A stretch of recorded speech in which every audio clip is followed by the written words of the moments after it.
Bueno amigos, ahora venimos a la cocina y vamos a utilizar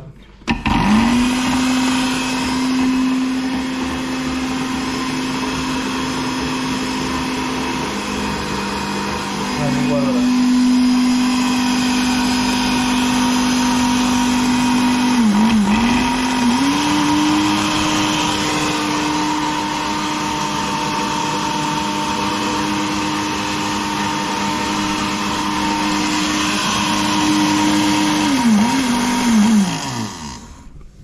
Ahí está amigos.